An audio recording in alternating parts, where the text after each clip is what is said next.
Hello viewers, welcome to Wrestle Bangla BD.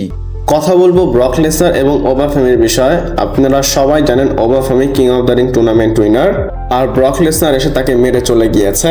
R Brock Lesnar আসবে, ওবাফেমিকে মারবে, এটা আগে থেকে সবাই প্রেডিক্ট করেছিল। তাদের সেগমেন্টে কি হয়েছে সবকিছু আপনাদের আমি বলবো।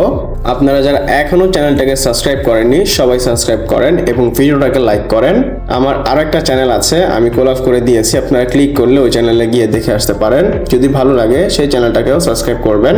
সবার প্রথম আজকের মানডে নাইট র স্টার্ট করে বা কিক অফ করে ওবাফেমি তার সুন্দর একটা এন্ট্রেন্স করে, তারপর সে আসে, সে মাইক নেয় এবং মাইকে বলে, আমি জেউসকে আগেই বলেছিলাম আমি কিং হতে যাচ্ছি, আর এখন দেখো আমি কিং হয়ে গিয়েছি।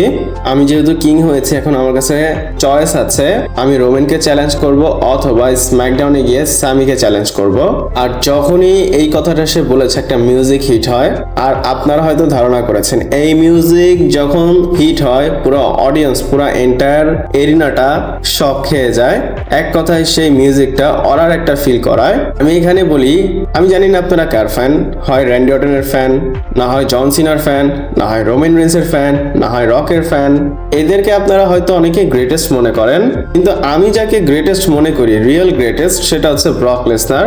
কেন মনে করি? ব্রক লেসনার এমন একটা মানুষ যে কিনা আজকে 20 বছর ধরে যখনই টেলিভিশনে আসে অথবা যখনই থিম সং প্লে হয়ে যায় সবাই শক হয়ে যায়, এবং সে যে মেইন ইভেন্টের একটা ফিগারে থাকে সব সময়, এটা আপনারা খেয়াল করলেই ধরতে পারবেন।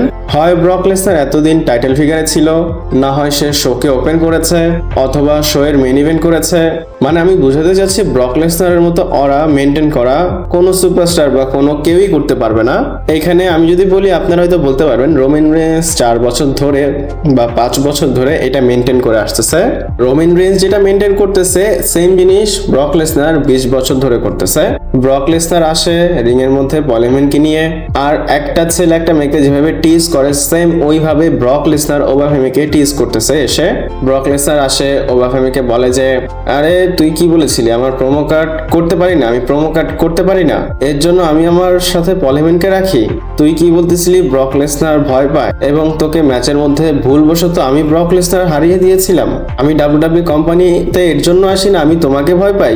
আর এইসব কথা বলতে বলতে ব্রক লেসনার লো ব্লো মেরে দেয় ওবাফেমিকে। আর লো ব্লো মারার পর পল হেমন এবং ব্রক লেসনার একজন আরেকজনের দিকে তাকিয়ে হাসতেছিল, তারপর গলা মিলায়। আর এমনিতে ওবাফেমির সাইজটা অনেক বড়, আপনারা আমরা সবাই জানি, কিন্তু আজকে ব্রক লেসনারের সামনে কেন যেন তার সাইজটা ছোট লাগতেছিল। আজকে আমরা যেটা দেখেছি ব্রক লেসনার সচরাচর খুবই কম করে জিনিসটা। ব্রক লেসনার জাস্ট একটা F5 মারে ওবাফেমিকে। নর্মালি যখনই ওবাফেমিকে সে F5 মেরেছে 3টা 4টা 5টা যেই কটা পেরেছে মেরেছে, কিন্তু আজকে জাস্ট একটাই মেরেছে। সে F5 মারার পর পলেমের সাথে হ্যান্ডশেক করে এবং সিম্পলি এখান থেকে ভাব নিয়ে চলে যায়। এর আগে ওবাফেমিকে হয়তো 7টা F5 মেরেছিল, এর জন্য একটা F5 মেরে আজকে কাজ শেষ করলো। ব্রক লেসনার যখন যাচ্ছিল সে খুবই কমফোর্ট ভাবে যাচ্ছিল, কমফোর্টলি যাচ্ছিল, সে কাউকে কিছু বলতেছিল না। আর ওবাফেমি সে আবার উঠে আস্তে আস্তে ওবাফেমি উঠে ব্রক এবং পল হেমনের দিকে তাকায়, সে মাইক নেয়, বলে দেখো ব্রক লেসনার এটা ভুল, এটা রং, তুমি খুব কম ডাব্লিউডাব্লিউ এর মধ্যে আসো, আর এসে কি করো মারো তারপর চলে যাও, আর এইবার তুমি যেতে পারবে না, এবার তোমার ওয়েট করতে হবে আর আমার সাথে ম্যাচ করতে হবে সামার স্ল্যামে। ব্রক লেসনার বলে ওকে বয়, আমি তোমার সাথে সামার স্ল্যামে ম্যাচ করব। ব্রক লেসনার যেহেতু বলেছে আমি তোমার সাথে ম্যাচ করব, এখানে একটা শর্ত ছিল। সে বলে তোমার সাথে ম্যাচ হবে কিন্তু একটা শর্তে, সেই ম্যাচটা হবে হেল ইন আ সেল ম্যাচ। আমার মনে নেই ব্রক লেসনার লাস্ট কবে হেল ইন আ সেল ম্যাচ করেছিল, লাস্ট মনে হয় সে রোমান রেন্সের সাথে সৌদি আরবিতে করেছিল, এবং লাস্ট কেজ ম্যাচ ছিল Survival Series War Games. Singles match সে রোমান রেন্সের সাথে লাস্ট করেছিল, সেটা অনেক আগে সৌদি আরবিয়াতে। তো আজকে মানডে নাইট রাতে একটা জিনিস কনফার্ম হয়েছে, একটার সাথে অনেক কিছু হয়েছে। ওবাফেমি এবং ব্রক লেসনার ম্যাচ হবে, এটা সামার স্ল্যামে হবে এবং এই ম্যাচটা স্টিল কেজ ম্যাচ হবে। এখানে হয়তো আপনাদের মাইন্ডে প্রশ্ন আসতেছে, ওবাফেমি তো king of the ring tournament যেতে কিং হয়েছে, ওবাফেমির সামার স্ল্যামে কি হবে?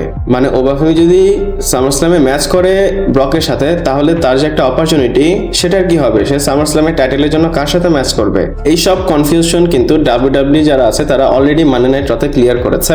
ওবাফেমি যখন ব্যাক স্টেজে যায় অ্যাডাম পিয়ার্সের সাথে তার কথা হয়। ওবাফেমি অ্যাডাম পিয়ার্সকে বলে, আমার যে king of the ring tournament জেতার পর মানে কিং হওয়ার পর যে সুযোগটা আছে সেটা আমি অন্য কোথাও ইউজ করব, মানে ওবাফেমি যে চান্স সেটা সবসময় থাকবে যত সময় সে এটা ইউজ না করতেছে। সামারস্ল্যামে ব্রককে সে চ্যালেঞ্জ করেছে, ব্রকের কাছে টাইটেল নেই, তো কি হয়েছে, এই ম্যাচ শেষ হলে অন্য কাউকে পরবর্তীতে সে চ্যালেঞ্জ করবে। এমনও হতে পারে সে কোনো একটা চ্যাম্পিয়নকে কালকে বা আজকে রয়ে চ্যালেঞ্জ করতে পারে, আবার এটাও হতে পারে সামারস্ল্যামের পরে কাউকে সে চ্যালেঞ্জ করতে পারবে। এছাড়াও পল হেমনের সাথে অ্যাডাম পিয়ার্সের দেখা হয় এবং পল হেমন বলে একজনই মেইন ইভেন্ট করতে পারে, আর সেটা হচ্ছে ব্রক লেসনার, মানে ব্রক লেসনারের ম্যাচ মেইন ইভেন্টে হবে ওবাফেমির সাথে। এবং পল হেমন এটাও বলেছে যে সেকেন্ড কোনো মেইন ইভেন্ট বা সেকেন্ড কোনো ম্যাচ হতেই পারে না। আমি এখানে বলবো পল হেমন সামারস্ল্যামে দুইটা নাইট, একটা নাইট অবভিয়াসলি রোমান রেইন্স করবে আর আরেকটা নাইট কনফার্ম হয়েছে ব্রক লেসনার করবে। আর এইদিকে স্যামি জেন চ্যাম্পিয়ন, কিন্তু স্যামি জেন মেইন ইভেন্ট করতে পারবে না। এখানে আপনাদের স্যামি জেনের বিষয়ে একটা আপডেট এসেছিল, সেটা আপনাদের সাথে আমি শেয়ার করিনি, এখন জিনিসটা শেয়ার করি, তাহলে হয়তো আপনারা রিলেট করতে পারবেন ব্রক লেসনার এবং ওবাফেমির ম্যাচ কেন সামারস্ল্যামে হচ্ছে। এখানে আপনারা ছবি দেখতে পাচ্ছেন, আর এটা একটা থিওরি। ব্রক লেসনার এমন হতে পারে স্ম্যাকডাউনে যেতে পারে এবং সে স্ম্যাকডাউনে গিয়ে স্যামি জেনকে চ্যালেঞ্জ করবে। স্যামি জেন এবং ব্রক লেসনার স্ম্যাকডাউনে থেকে এই ম্যাচটা রেডি করে ফেলবে, মানে এদের ম্যাচটা হবে স্যাটারডে নাইট মেইন ইভেন্টে। আর স্যাটারডে নাইট মেইন ইভেন্ট কিন্তু মেডিসিন স্কোয়ার গার্ডেন থেকে হবে। আর মেডিসিন স্কোয়ার গার্ডেন ডাব্লিউডাব্লিউইর শো এর জন্য কতটা ইম্পর্টেন্ট এটা তো আর বলার দরকার নেই, আপনারা সবাই জানেন। তো মেডিসিন স্কোয়ার গার্ডেনে যদি স্যাটারডে নাইট মেইন ইভেন্টে এদের ম্যাচটা হয় ব্রক এবং স্যামির, সেখানে হয়তো ব্রক লেসনার টাইটেল জিতে ফেলতে পারে। আর যদি একবার ব্রক লেসনার চ্যাম্পিয়ন হয়ে যায়, সামার স্ল্যামের জন্য ওবাফেমি তাকে চ্যালেঞ্জ করবে যে আমি তোমার সাথে ম্যাচও করব, পাশাপাশি এই টাইটেলের জন্য তোমাকে আমি চ্যালেঞ্জ করলাম। ইভেন আপনাদের এটাও বলে দেই, ডাব্লিউডাব্লিউ কিন্তু টাইটেল চেঞ্জ প্ল্যান করতেছে সামার স্ল্যামের আগেই। আর আমি এটা বলতেছি, আপনারা তো চিন্তা করতেছেন এ কি বলতেছে, এটাই সত্য। এইখানে ব্রকের সাথে যদি স্যামি জেনের ম্যাচ হয়, কোফি এবং ব্রকের যে ম্যাচটা হয়েছিল সেরকম একটা টাইটেল চেঞ্জ ম্যাচ হতে পারে। যেহেতু ডাব্লিউডাব্লিউ ওবাফেমি এবং ব্রক লেসনার ম্যাচ সামারস্ল্যামেই করাবে, তাহলে ওয়াই নট এখানে একটা চ্যাম্পিয়নশিপ এলিমেন্ট করবে। আর যদি এমনটা করে ম্যাচের মধ্যে স্টেকস অনেক বেশি হাই হয়ে যাবে। এটা যদি অ্যাড করে এই ম্যাচটা আরো বেশি হাই প্রোফাইল ম্যাচ হয়ে যাবে। আর ডাব্লিউডাব্লিউতে একটা ম্যাচ চাই পোস্টারে, মানে সামারস্ল্যামের পোস্টারে বড় ম্যাচ, সেই ম্যাচটা Obafemi versus Brock Lesnar match হতে পারে ফর দি ডাব্লিউডাব্লিউ আন্ডারস্পিটেড টাইটেল। এই সময় কিন্তু এটা একটা স্পেকুলেশন, কিন্তু আপনারা যদি দেখেন স্যামি জেন একটা ট্রানজিশনাল চ্যাম্পিয়ন, হয় ডাব্লিউডাব্লিউ এই মুভটা করতেও পারে। ভাই খুবই অদ্ভুত হয়ে যাবে, বা জিনিসটা অনেক বেশি ইন্টারনেটে ব্যাকল্যাশ পাবে যদি ব্রক লেসনারের কাছে চ্যাম্পিয়ন চলে আসে স্যামি থেকে। এছাড়া এমন অনেক আগের রেকর্ড আছে, সামার স্ল্যামের আগে ব্রক লেসনার চ্যাম্পিয়ন হয়েছিল, হয় এইবারও হতে পারে। বাকি যদি স্যামি জেনের কথা বলি, আমার খুব খারাপ লাগতেছে তার জন্য। একদিক দিয়ে স্যামি জেন তার টাইটেল নিয়ে ঘুরতেছে, আর ওই দিক দিয়ে ব্রক লেসনার তার টাইটেলের দিকে আসতেছে। আর বাকি আমি যদি মানডে নাইট রয়ের কথা বলি, ব্রক লেসনারের এই সেগমেন্ট আমার খুবই ভালো লেগেছে। আপনাদের কেমন লেগেছে আমাকে কমেন্ট করে জানাতে পারেন। ভিডিওটা এই পর্যন্তই ছিল, ভালো লাগলে লাইক কমেন্ট শেয়ার সাবস্ক্রাইব করে পাশে থাকবেন। পরবর্তী ভিডিওতে আবার দেখা হচ্ছে।